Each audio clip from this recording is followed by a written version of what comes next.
Hello and welcome back to our dialogue with Peter Valentino, the acting coach. Hello Peter, how are you? How are you doing today? Good to see you. Good. Today we're going to discuss about instincts. Why do you encourage your students to follow their instincts? Why it's so important in performing? Oftentimes when I'm working with students, I'll notice that they wanted to move a certain way. The hand wanted to go up here and touch the shoulder, but something in them says, no, that's not okay to do. And we have to get back to our instincts because we've been told so many times no about certain spontaneous behaviors that now we as people hold them back. And it's really important for the actor to be free of all those trainings. Acting training is more like taking the training that has been there and ripping it away. And then there are other specific things that you add to it. But one of the things of getting is getting back to the instincts and how you would move if you weren't consciously or subconsciously controlled. Understand. Acting on a stage in theater is different than acting in film. When you act on a stage, that requires more rehearsal, more preparation. Mm-hmm. Where would you say instinct is playing a more significant role when actors are acting live in theater or in film? I think that all actors are going to need their instincts, and the main difference between acting on stage or acting in film is the size of the room. If you're in a theater, well, theater is said to be bigger than life, and you have to be bigger than life so that somebody in the back row can see you. And in film, we're looking at people with a magnifying glass. So I would say that the instincts have to be more refined in film acting in order to appear natural under that magnifying glass that is seeing your eyes or seeing things in your face. Whereas theater, since it's bigger, it requires larger movements and potentially less instincts, but I think you're redirecting those instincts to be in that bigger space.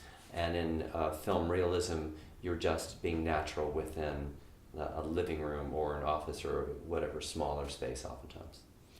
There is a saying, train your instincts and then learn how to trust them.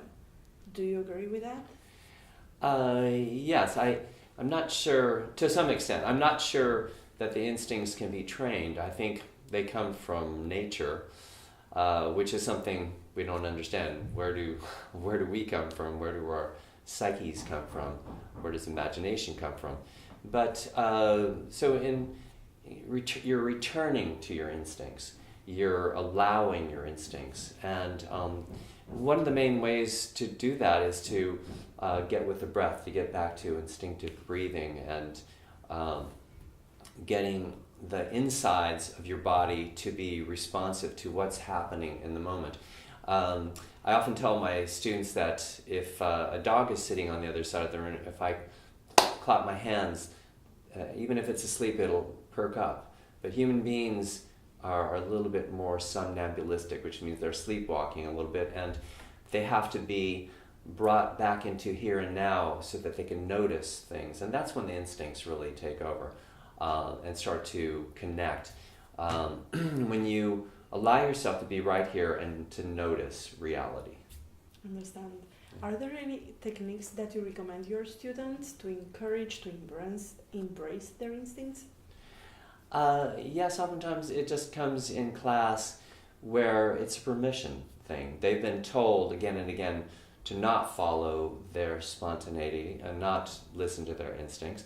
So then they have to be told sometimes a few times to follow. To follow. I'll say, well, your hand wanted to do that, and they'll say, yeah, I felt that was going to go there, and then they don't even know why it doesn't sometimes. But something in them has what I call a cognitive loop, which sends a signal out, checks, is it okay to do that? And then it comes back, well, it's either bad or good, And in that time, then that's a hesitation. And the instincts are more immediate, like the dog. And I do have people get into what I call dog mind and using animal essences, because the animals have instincts. So when we take on an animal essence, or when we recover dog mind, which we can get through the breath, then people reassociate with their instincts, and we start to see that the instincts are not evil, that we as humans are not evil, and our native impulses are fine and required in art. Got it. Thank you so much. Yeah, thanks It was very a much. pleasure. Okay. So guys, don't forget, follow your instincts and follow us for the next episode. Yes.